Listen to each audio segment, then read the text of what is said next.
عظمت اور جلالت، شان اور تکبر کے لائق اللہ ملک العلام ذوالجلال والاکرام کی ذات ببرکت ہے، اور بے انتہا درود و سلام ہو آقائے نامدار ختم الرسل پیکر حسن و جمال فاطمہ الزہرا رضی اللہ تعالی عنہا کے بابا حسنین کے نانا، میرے اور آپ کے پیر و مرشد رہبر اور رہنما جناب محمد رسول اللہ صلی اللہ علیہ وآلہ وسلم پر اور اللہ تعالیٰ کی رحمتیں اور برکتیں ہوں صحابہ کرام پر، تابعین اعظام پر، تبع تابعین کرام پر، محدثین کرام پر اور علماء کرام پر۔ محترم سامعین حضرات، آج 17 رمضان المبارک کا دن ہے، اور اگر ہم آج سے 1440 سال پہلے اسی دن کو دیکھیں تو ہمیں مسلمانوں کا ایک بہت بڑا معرکہ اس دن میں ہوتا ہوا نظر آتا ہے، جسے اللہ تعالیٰ نے قرآن میں یوم الفرقان کا نام دیا ہے، کہ اس دن اللہ نے حق اور باطل کے درمیان فرق کر کے دکھا دیا۔ جاء الحق وزهق الباطل ان الباطل کان زہوقا، کہ حق آ گیا اور باطل مٹ گیا، اور باطل تو ہوتا ہی مٹنے کے لیے ہے۔ بدر کے میدان میں اللہ تعالیٰ نے مسلمانوں کو جس کامیابی اور کامرانی سے نوازا ہے، اس کی یاد ہمارے ایمان کو بڑھاتی ہے، اور ہمارے دلوں میں ماضی کے ان واقعات کو پڑھنے کے بعد ایمان کی حلاوت، مٹھاس اور اضافہ ہو جاتا ہے، کہ وہی رمضان المبارک کے دن کہ مسلمان کہ جنہیں مکہ سے نکالا گیا اور بڑی عسرت اور تنگی میں وہ اپنا وطن چھوڑ کے ایک نئے ملک اور شہر میں آ بسے ہیں، اپنا گھر بار چھوڑ کے ایک مہاجرانہ حیثیت اختیار کر لی ہے، لیکن یہاں پہ بھی مکے کے لوگوں نے انہیں چین سے رہنے نہ دیا، کبھی کسی طرف سے اور کبھی کسی طرف سے کوئی نہ کوئی پریشانی اور مصیبت دیتے ہی رہتے ہیں۔ تو پھر اللہ رب العزت نے اس مٹھی بھر مسلمانوں کی جماعت کو سن 2 ہجری میں کفار مکہ سے اس طرح لڑا دیا کہ اللہ قرآن میں بھی اس کا تذکرہ فرماتے ہیں کہ وَلَقَدْ نَصَرَكُمُ اللَّهُ بِبَدْرٍ وَأَنْتُمْ أَذِلَّةٌ، کہ ہم نے تمہیں بدر کے اندر نصرت اور فتح عطا کی حالانکہ تم بہت ضعیف اور کمزور تھے. اور ضعف اور کمزوری کی بات تاریخ دانوں نے لکھ چھوڑی ہے کہ ظاہراً کوئی مقابلہ نظر نہیں آتا. ادھر 313 ہے اور ادھر 1000 کا لشکر جو پہلے 1300 کا لشکر تھا، سامان سے مزین اور لیس ہو کر آیا تھا. لیکن اللہ کہتا ہے کہ ہم نے، اللہ نے تمہیں فتح عطا کی، تمہیں مدد عطا کی. فاتقوا اللہ لعلکم تشکرون، اللہ سے ڈرو تاکہ تم اس کا شکر ادا کرو. اور جب پیارے نبی جناب محمد رسول اللہ صلی اللہ علیہ وسلم مومنوں سے کہہ رہے تھے أَلَنْ يَكْفِيَكُمْ أَنْ يُمِدَّكُمْ رَبُّكُمْ بِثَلَاثَةِ آلَافٍ مِّنَ الْمَلَائِكَةِ مُنزَلِينَ، کیا تمہارے لیے یہ کافی نہیں کہ اللہ تعالیٰ تمہاری 3000 فرشتوں کے ذریعے سے مدد کرے جو نازل ہونے والے ہیں بدر کے میدان میں. وَلَا إِن تَصْبِرُوا وَتَتَّقُوا، اور کیوں نہیں اگر تم صبر کرو گے اور اللہ سے ڈرو گے. وَيَأْتُوكُم مِّن فَوْرِهِمْ هَٰذَا، یہ فوراً مدد تم تک پہنچ جائے گی.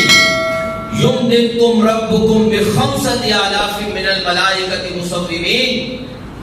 اور یہ صرف 3000 تک لشکر محدود نہیں رہے گا فرشتوں کا، بلکہ اللہ کہتا ہے کہ میں ان کو بڑھا کے 5000 کر دوں گا. نشان لگائے ہوئے فرشتے اللہ تمہاری مدد کے لیے اتارے گا. یہ تذکرہ تو اللہ نے سورہ آل عمران کے اندر بدر کا کھینچا ہے. اور اس سے آگے چلیں سورۃ الانفال میں اللہ رب العزت نے اس غزوہ بدر کے واقعات کو بڑی ہی خوبصورتی کے ساتھ بیان کیا ہے تاکہ مسلمانوں کا ایمان اور زیادہ تازہ ہو جائے اور زیادہ بڑھ جائے. اسی تذکرے کو ہم نے آج سامنے رکھنا ہے اور دیکھنا ہے کہ اللہ تعالیٰ نے اس معرکے میں مسلمانوں کو کس طرح سے اپنی مدد سے نوازا اور کس طرح سے یہ 313 کا لشکر 1000 کے بھرے ہوئے غرور سے بھرے ہوئے لشکر کو کس طرح سے شکست دیتا ہے. 8 رمضان کو مسلمان مدینہ سے بدر کی طرف نکلے ہیں اور سوچ کیا ہے ذہن میں، منصوبہ کیا ہے کہ ایک قافلہ جو ابو سفیان کی سربراہی میں شام سے مکہ کی طرف جا رہا ہے مدینہ کے راستے سے گزر کے، کہ اس کے اندر مکہ والوں کا مال و دولت ہے،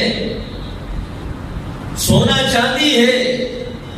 بہت زیادہ مال ہے کہ جس مال کو وہ کل ہمارے خلاف استعمال کر سکتے ہیں، لہذا اس قافلے کو روکا جائے. پیارے نبی علیہ السلام نے اعلان کیا کہ ہم نے اس قافلے کو روکنا ہے، لہذا کسی پر یہ فرض نہیں کیا کہ سارے نکلیں. اکثر جنگوں میں پیارے نبی علیہ السلام پہلے پلاننگ کیا کرتے تھے، صحابہ کرام کو کئی دن پہلے تیار کیا کرتے تھے، لیکن یہ آنن فانن ہوا اور صحابہ کرام میں سے کچھ رہ بھی گئے کہ یہ چھوٹے سے قافلے پر یہ حملہ کرنا ہے جس میں 40 کے قریب تعداد تھی لوگوں کی، لیکن بہت زیادہ اونٹ جن پہ سامان لدا ہوا ہے ان کو روکنے کا ارادہ تھا. اللہ کے نبی علیہ السلام اپنے 313 یا بعض مورخین کے ہاتھ 14 یا 17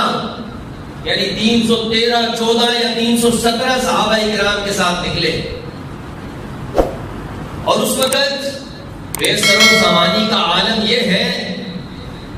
کہ صرف 2 گھوڑے ہیں مسلمانوں کے پاس. یعنی صرف 2 گھوڑے اور ایک زبیر بن عوام اور ایک مقداد بن اسود رضی اللہ عنہما کے پاس، اور 70 اونٹ ہیں۔ ایک اونٹ پہ 3 صحابہ کرام بیٹھتے ہیں، باری باری ایک اونٹ پہ 3 صحابہ کرام۔ پیارے نبی علیہ الصلوۃ والسلام بھی اپنے صحابہ کرام کے ساتھ اسی طرح ایک اونٹ پہ 3 سوار، حضور علیہ الصلوۃ والسلام، حضرت علی رضی اللہ تعالی عنہ اور حضرت مرثد بن ابی مرثد غنوی رضی اللہ تعالی عنہ، یعنی ایک اونٹ پہ 3 صحابہ کرام سوار ہیں، صرف 2 گھوڑے ہیں، چند تلواریں ہیں، چند نیزے ہیں۔ یہ بے سر و سامانی کا عالم ہے، لیکن نکل کھڑے ہوئے ہیں کہ اس قافلے کو جا کے پکڑ لیں جو ابو سفیان کی سربراہی میں جا رہا ہے۔ ابو سفیان رضی اللہ تعالی عنہ یہ بات میں مسلمان ہوئے ہیں فتح مکہ کے موقع پر۔ اس وقت یہ کفار کے بہت بڑے سردار تھے، بہت بڑے تاجر تھے، لیکن بہت زیادہ ذہین قسم کے آدمی تھے۔ انہوں نے جب بھانپ لیا کہ میری تو ریکی ہو رہی ہے، میری جاسوسی ہو رہی ہے اور مسلمان کسی بھی وقت مجھ پہ حملہ آور ہو سکتے ہیں، لہذا ایک گھڑ دوڑ کو دوڑایا کہ مکہ میں جاؤ اور ایک قافلہ میری مدد کے لیے لے آؤ، انہیں کہو کہ مسلمان تمہارے مال کو چھین لیں گے اگر تم لڑنے کے لیے نہیں آئے۔ اب جب اس منادی کرنے والے نے، اعلان کرنے والے نے جا کے مکہ میں اعلان کیا اور کہہ دیا کہ لوگوں اگر تم آج نہ نکلے تو تمہارا سارا مال و متاع محمد صلی اللہ علیہ وسلم اور ان کے ساتھیوں کے پاس چلا جائے گا، لہذا مکے سے ایک بھرپور قافلہ تیار ہو گیا۔ اس قافلے کی سربراہی ابو جہل کر رہا ہے اور قافلہ 1300 کے قریب افراد اس میں موجود ہیں، 100 گھوڑے ہیں، 600 زرے ہیں۔ زرہ اس بختر بند لباس کو کہتے ہیں، اس خود کو کہتے ہیں جو اس وقت جنگجو لوگ اپنے جسم پہ پہن لیا کرتے تھے تلوار کے وار کو روکنے کے لیے، زخموں سے بچنے کے لیے۔ اور اس کے علاوہ اونٹوں کی تو کثرت ہی بہت زیادہ تھی، اتنا بڑا قافلہ تھا کہ وہ ایک دن 9 اونٹ ذبح کر کے کھاتے تھے اور ایک دن 10 اونٹ ذبح کیا کرتے تھے، یعنی کثرت کے ساتھ اونٹ ہیں، 100 گھوڑے ہیں، 600 زرے ہیں، 1300 افراد ہیں۔ اب یہ ابو سفیان کی حفاظت کے لیے وہاں سے نکل کھڑے ہوتے ہیں اور ادھر سے مسلمان اس قافلے پہ حملہ کرنے کے لیے نکل جاتے ہیں۔ ابو سفیان بہت ذہین ہیں، یہ فوراً سے راستہ بدل کے مدینہ کے نشیبی راستے کو اختیار کرتے ہوئے سمندر کے قریبی راستہ اختیار کرتے ہوئے نکل جاتے ہیں، جس کا قرآن مجید سورہ انفال میں تذکرہ ہے کہ وَالرَّكْبُ أَسْفَلَ مِنْكُمْ إِذْ أَنْتُمْ بِالْعُدْوَةِ الدُّنْيَا وَهُمْ بِالْعُدْوَةِ الْقُصْوَى وَالرَّكْبُ أَسْفَلَ مِنْكُمْ، کہ جب تم قریب کے ناکے پر تھے اور کفار مکہ دور کے ناکے پر تھے اور قافلہ تم سے نیچے سے ہو کے گزر گیا تھا، وَلَوْ تَبَاعَدْتُمْ لَاخْتَلَفْتُمْ فِي الْمِيعَادِ، اگر تم اس وقت کوئی چیز فائنل کر لیتے، مقرر کر لیتے کہ ہم نے کیا کرنا ہے کیا نہیں، تو فرمایا کہ وقت مقررہ پر تم میں اختلاف پیدا ہو جاتا۔ وَلَكِنْ يَقْضِي اللَّهُ أَمْرًا، لیکن اللہ تعالیٰ جس کام کو کرنا چاہتا تھا،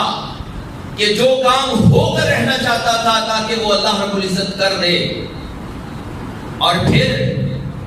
مسلمان اب اس طرف سے بڑھ رہے ہیں، کفار مکہ اس طرف سے آ رہے ہیں، قافلہ نیچے سے نکل جاتا ہے۔ اب مسلمانوں نے دیکھا کہ قافلہ تو ہمارے ہاتھوں سے نکل گیا ہے، جس مال غنیمت والے قافلے کے لیے ہم آئے تھے جس کو ہم پکڑنا چاہتے تھے وہ تو ہماری نظروں سے ہی اوجل ہو چکا ہے، چلا گیا ہے، اور دوسری طرف سے لشکر جرار آ گیا ہے لڑنے کے لیے اسلحے سے سمیت، اسلحے سے لیس ہو کر۔ اب کیا کیا جائے؟ اللہ تبارک و تعالی نے اسی چیز کا قرآن مجید میں تذکرہ فرمایا، وَإِذْ جَعِلُكُمُ اللَّهُ إِحْدَى الطَّائِفَتَيْنِ أَنَّهَا لَكُمْ وَتَوَدُّونَ أَنَّ غَيْرَ ذَاتِ الشَّوْكَةِ تَكُونُ لَكُمْ وَيُرِيدُ اللَّهُ أَن يُحِقَّ الْحَقَّ بِكَلِمَاتِهِ وَيَقْطَعَ دَابِرَ الْكَافِرِينَ کہ جب اللہ نے تم سے وعدہ کیا تھا کہ دو گروہوں میں سے ایک گروہ تمہارے قبضے میں آ جائے گا، لیکن تم یہ چاہتے تھے کہ جو مال و متاع والا گروہ ہے، ابو سفیان کا مال تجارت والا قافلہ ہے، وہ ہمارے قبضے میں آ جائے، لیکن اللہ تعالیٰ کچھ اور ہی چاہ رہا تھا۔ وَيُرِيدُ اللَّهُ أَن يُحِقَّ الْحَقَّ بِكَلِمَاتِهِ کہ اپنے کلمات کے ذریعے سے حق کو ثابت کر دے، وَيَقْطَعَ دَابِرَ الْكَافِرِينَ اور کافروں کی جڑ کو کاٹ کے سرے سے ہی پھینک دے۔ یعنی مسلمانوں کی اسٹریٹجی اور مسلمانوں کا یہ پلان تھا کہ ہم اس ابو سفیان کے مال تجارت والے قافلے پہ حملہ کریں گے، لیکن اللہ یہ چاہتا تھا کہ میں تمہیں اس ابو جہل کے سامان حرب سے لیس قافلے سے لڑا دوں، اور اللہ رب العزت کی یہ جو تدبیر ہے یہ پوری ہو گئی، اور اللہ نے تمہیں پوری ایک فوج سے لڑوا دیا۔ اب ابو سفیان نے بہت ابو جہل سے کہا کہ تم واپس چلے جاؤ، میں بخیر و خوبی نکل گیا ہوں، لیکن اس نے غرور اور تکبر سے کہا کہ نہیں، ہم یہاں آج مسلمانوں پہ اپنی دھاک بٹھا کے جائیں گے، ہم بدر میں 3 دن رہیں گے، یہاں پہ اونٹ ذبح کریں گے، کھانے کھائیں گے، لوگوں کو بتائیں گے کہ دیکھو یہ کس طرح سے مسلمان ہم سے لڑنے کے لیے آئے ہیں۔ ادھر پیارے نبی جناب محمد رسول اللہ صلی اللہ علیہ وسلم نے صحابہ کرام سے مشورہ کیا کہ اب کیا کرنا چاہیے۔ پلاننگ تو ساری الٹ ہو گئی۔ صحابہ کرام سے پوچھا کہ اب اگر یہاں لڑتے نہیں ہیں، بغیر لڑے واپس چلے جاتے تو یہ تو کفار ہمارے اوپر ہمیشہ کے لیے روب ان کا طاری ہو جائے گا، اور عرب میں ہماری حیثیت کمزور ہو جائے گی۔ اب لڑنا تو بہت ضروری ہو گیا ہے، لہذا صحابہ کرام رضوان اللہ علیہم اجمعین سے اللہ کے نبی علیہ السلام نے مشورہ طلب کیا۔ تو اللہ کے نبی علیہ السلام کے صحابہ کرام میں سے حضرت ابو بکر صدیق اٹھے، حضرت عمر فاروق رضی اللہ تعالیٰ عنہ اٹھے، بڑی اچھی تقریریں کی کہ اللہ کے نبی ہم آپ کے ساتھ ہیں۔ حضرت مقداد بن عمر رضی اللہ تعالیٰ عنہ نے تقریر کی اور کہا کہ اللہ کے پیغمبر، آپ ہمیں جو بھی حکم دیں گے ہم اس حکم کو ماننے کے لیے تیار ہیں۔ ہم موسیٰ علیہ السلام کے امتیوں کی طرح یہ نہیں کہیں گے فَاذْهَبْ أَنْتَ وَرَبُّكَ فَقَاتِلَا إِنَّا هَاهُنَا قَاعِدُونَ کہ جیسا موسیٰ کے امتیوں نے کہا تھا کہ اے موسیٰ تو جا اور تیرا رب جا کے لڑے، ہم تو یہاں بیٹھے ہیں، ہم سے اس قوم سے لڑا نہیں جاتا۔ فرمایا اللہ کے نبی، آپ ہمیں اگر برکے غبات تک جانے کے لیے بھی کہیں گے تو ہم پیچھے نہیں ہٹیں گے، یعنی یہ یمن کا علاقہ، فرمایا وہاں تک بھی ہمیں آپ لے چلیں تو ہم آپ کے پیچھے۔ اللہ کے نبی علیہ السلام نے ان تینوں مہاجر صحابہ کرام کی باتیں سنی اور اللہ کے نبی علیہ السلام مطمئن ہوئے، بڑے خوش ہوئے، لیکن ابھی حضور علیہ السلام چاہ رہے تھے کہ انصار میں سے کوئی اٹھے اور وہ بھی اس جنگ کی تائید کرے اور اس غزوے کی تائید کرے۔ اللہ کے نبی علیہ السلام کی اس خواہش کو ایک انصاری صحابی حضرت سعد بن معاذ رضی اللہ تعالیٰ عنہ بھانپ گئے، جان گئے کہ اللہ کے نبی کیا چاہ رہے ہیں۔ سعد بن معاذ رضی اللہ تعالیٰ عنہ کھڑے ہوئے اور بہت ہی شاندار تقریر کی کہ اللہ کے نبی، ہمارے ماں باپ آپ پہ قربان ہے، آپ کی حفاظت کی ذمہ داری ہمارے سینوں کے اور سروں کے اوپر ہے، چاہے یہ حفاظت ہمیں مدینہ میں کرنی پڑے اور چاہے یہ مدینہ سے باہر نکل کے کرنی پڑے۔ اور سعد بن معاذ رضی اللہ تعالیٰ عنہ نے بہت جذباتی الفاظ ادا کیے، کہا اللہ کے نبی اگر آپ ہمیں سمندر میں چھلانگیں لگانے کے لیے بھی حکم دیں گے تو ہم پیچھے نہیں ہٹیں گے۔ اللہ کے نبی علیہ الصلوۃ والسلام سعد بن معاذ کی یہ بات سن کر بہت زیادہ خوش ہو گئے اور حضور علیہ السلام مطمئن ہو گئے کہ اب انصار بھی خوش ہیں، مہاجر بھی خوش ہیں۔ اس جنگ میں انصار کی تعداد مہاجرین سے زیادہ تھی۔ اب حضور نبی کریم علیہ الصلوۃ والسلام صحابہ کرام کو لے کر بدر کی طرف چلے اور بدر کے اس چشمے اور کنویں پر جا کے قبضہ کر لیا اور جنگی پلاننگ کو نافذ کر دیا۔ صحابہ کرام کو دائیں بائیں سامنے پیچھے مکمل طور پہ گائیڈ کر دیا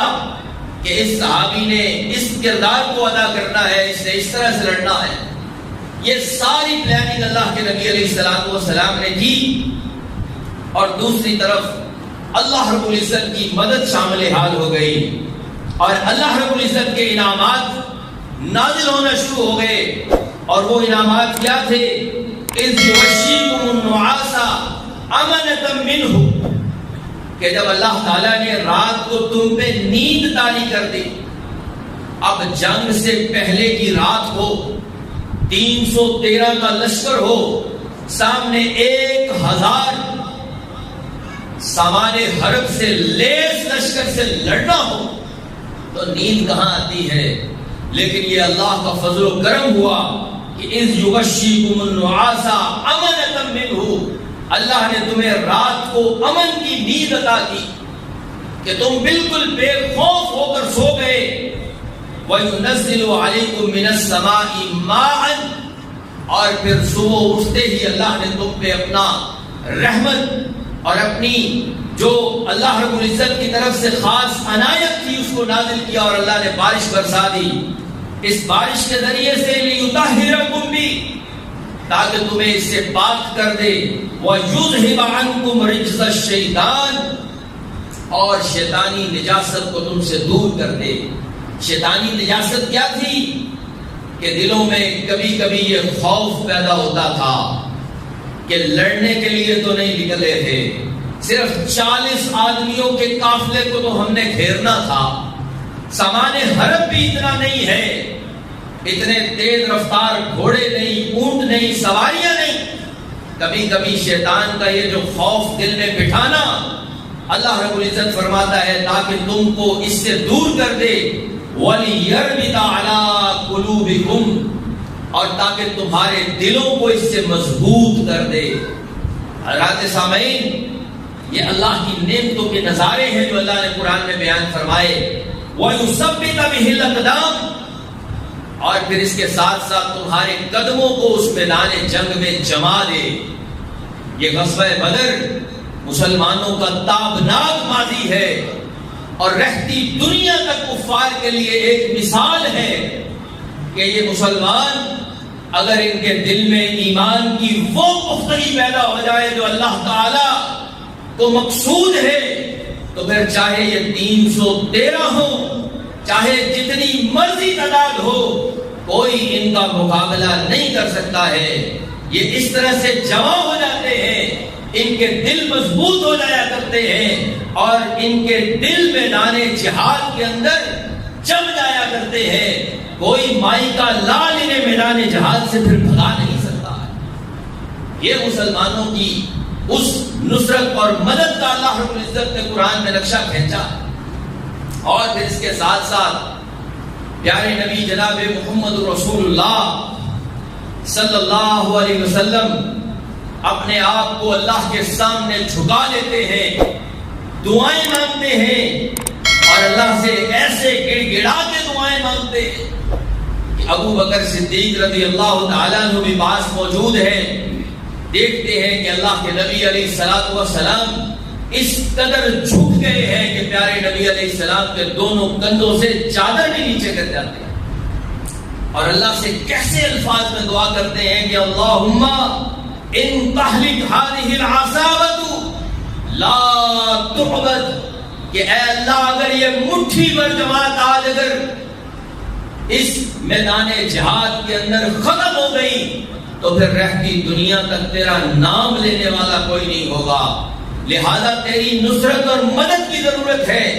اللہ نے اس کا نقشہ بھی قرآن میں کھینچا کہ اذ تستغیثون ربکم فاستجاب لکم انی ممدکم بألف من الملائکۃ مردفین، کہ جب تم اپنے رب کو پکار رہے تھے اس نے تمہاری پکار کو سنا اور قبول کیا اور کہا کہ میں 1000 لگاتار آنے والے فرشتوں کے ساتھ تمہاری مدد کروں گا۔ اب ساری چیزیں مسلمانوں کی فیور اور مسلمانوں کی مدد اور مسلمانوں کی طرف تھی۔ اب مارکے کا وقت آ گیا تو مسلمانوں نے جواں مردی سے اس مارکے کو حاصل کیا۔ اللہ کی نصرت اور مدد بھی ہے، اللہ نے رحمت کی بارش بھی برسا دی، رات کو آرام سے نیند بھی عطا کر دی، پیروں کو بھی جما دیا، شیطانی نجاست کو بھی دلوں سے دور کر دیا اور دلوں کو بھی اللہ نے مضبوط کر دیا ہے، اور ادھر سے اللہ نے اپنی رحمت کے فرشتے بھی نازل فرما دیے۔ پیارے نبی علیہ الصلوۃ والسلام جب یہ دعا مانگ کے باہر نکلے ہیں اپنے خیمے سے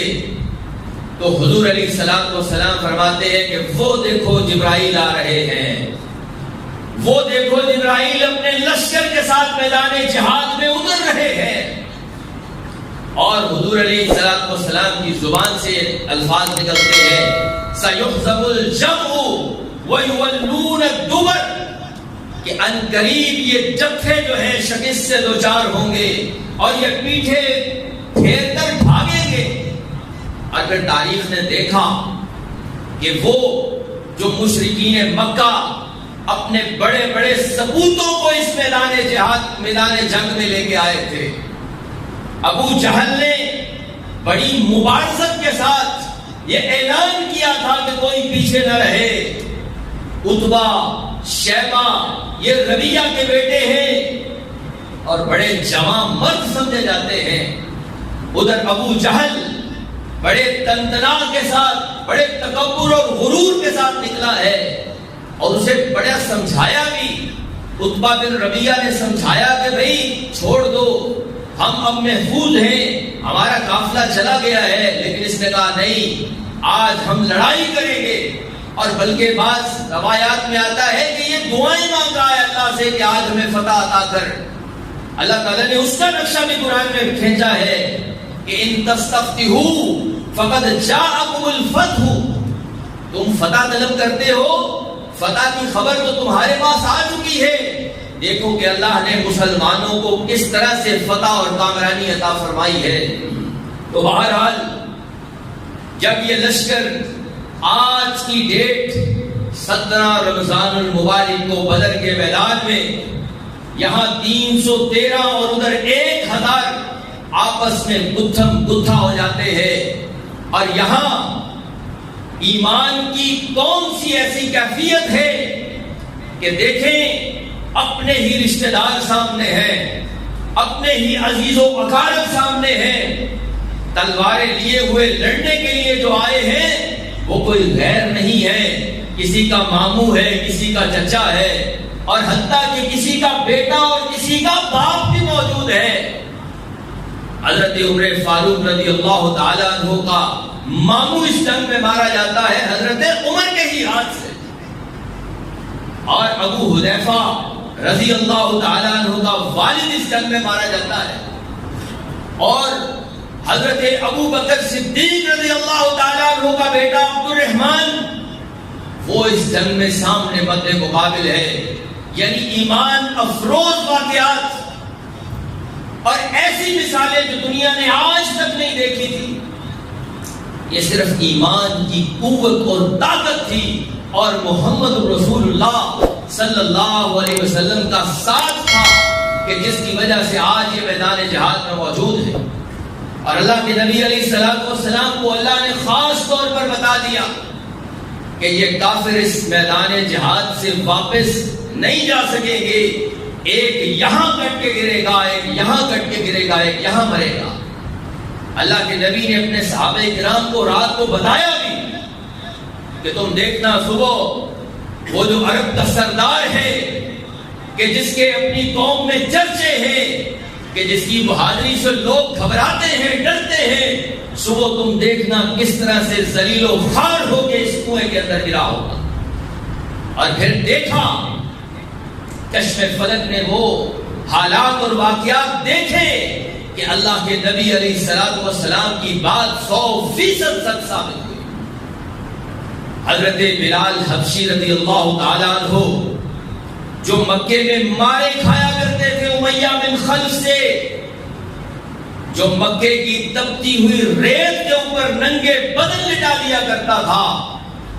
تپتے ہوئے کوئلے ان کی چربی سے ٹھنڈے ہوا کرتے تھے، سینے پہ بھاری پتھر رکھ دیا کرتا تھا، صرف اس جرم کی پاداش میں کہ ہے بلال تیری زبان سے یہ احد کا کلمہ نہیں نکلنا چاہیے. آج وہی بلال ہے اور وہی امیہ بن خلف ہے. عبد الرحمن بن عوف رضی اللہ تعالیٰ عنہ نے امیہ بن خلف اور اس کے بیٹے علی کو پکڑ لیا کہ میرے یہ قیدی ہیں، میں انہیں گرفتار کر کے لے کے جا رہا ہوں. لیکن حضرت بلال کی نظر پڑ گئی اس دشمن خدا پہ، اس دشمن توحید پہ، اس دشمن اسلام پہ، اور حضرت بلال کو اپنے وہ زخم یاد آ گئے کہ کس طرح سے مکے کی گلیوں میں مجھے یہ گھسیٹا کرتا تھا. آج میرے سامنے آواز لگائی اور دیکھو مسلمانوں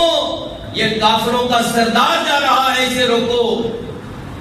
حضرت عبد الرحمن بن عوف رضی اللہ تعالیٰ عنہ جو زمانہ جاہلیت میں امیہ بن خلف کے بڑے دوست ہوا کرتے تھے، انہوں نے بڑا منع کیا، بڑا روکا کہ یہ میرا قیدی ہے، لیکن مسلمانوں نے امیہ بن خلف کو نہیں چھوڑا،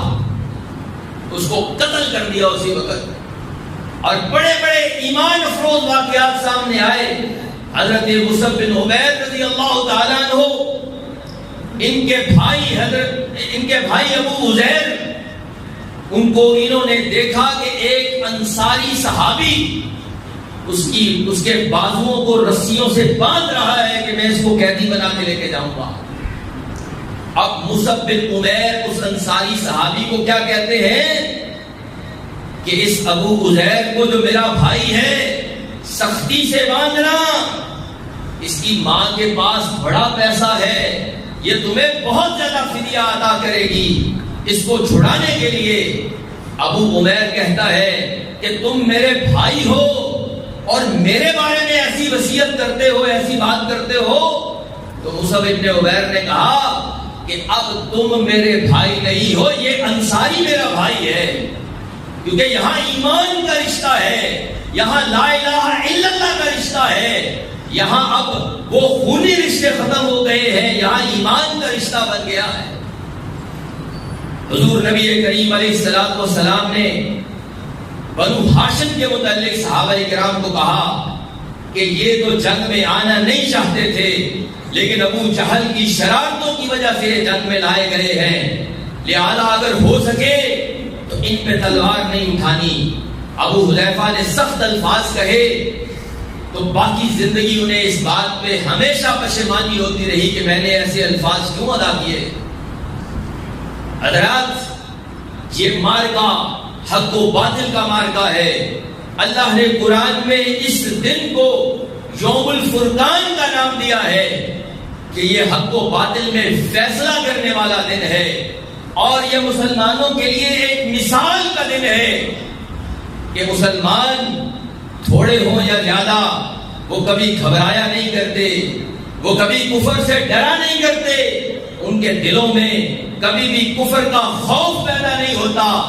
چاہے ان کے پاس سواریاں ہوں یا نہ ہوں، یہ ہلکے ہوں یا بوجھل ہو، یہ اللہ کے راستے میں نکل جایا کرتے ہیں اور میدان جہاد میں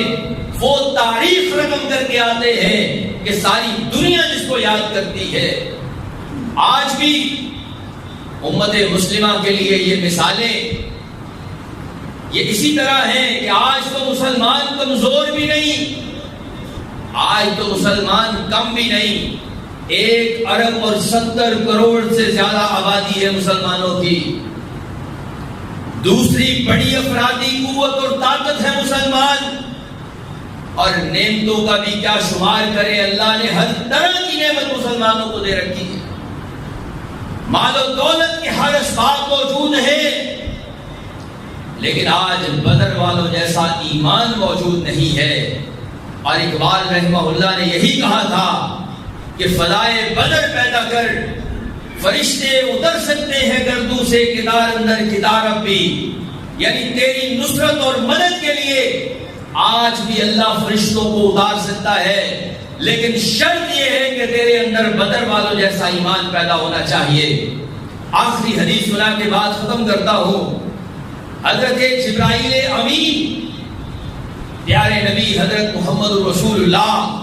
صلی اللہ علیہ وسلم سے ایک مرتبہ پوچھتے ہیں کہ اے پیغمبر رسول، یہ جو بدر کے صحابہ ہیں جنہوں نے بدر کے میدان میں کافروں کا مقابلہ کیا تھا، آپ مسلمانوں کے ہاں ان کی کیا حیثیت ہے، کیا قدر ہے، کیا ویلیو ویٹیج اور حیثیت ہے، آپ ان کے ہاں کیا مقام سمجھتے ہیں؟ اللہ کے نبی نے فرمایا کہ ہم صحابہ کرام میں سب سے زیادہ مقام بدر والوں کو دیتے ہیں۔ اور جبرائیل امین نے کہا اللہ کے نبی، یہی حالت ہماری فرشتوں کی بھی ہے، ہم فرشتے بھی ان فرشتوں کو تمام فرشتوں سے مقرب سمجھتے ہیں کہ جنہیں اللہ نے بدر کے میدان میں مسلمانوں کی مدد کے لیے بھیجا تھا۔ تو حضرات سامعین، 17 رمضان المبارک کے حوالے سے آج ہم نے اس مارکے کو یاد کیا ہے، تازہ کیا ہے، تاکہ اللہ تعالی ہمارے دلوں کو ایمان سے منور فرما دے، اور اللہ تبارک و تعالی ہمارے دلوں میں وہی جوش، وہی جذبہ اور وہی ایمان پیدا فرما دے۔ اللہ تعالیٰ سے دعا ہے کہ اللہ مجھے اور آپ کو عمل کی توفیق عطا فرمائے۔ وآخر دعوانا الحمدللہ رب العالمین۔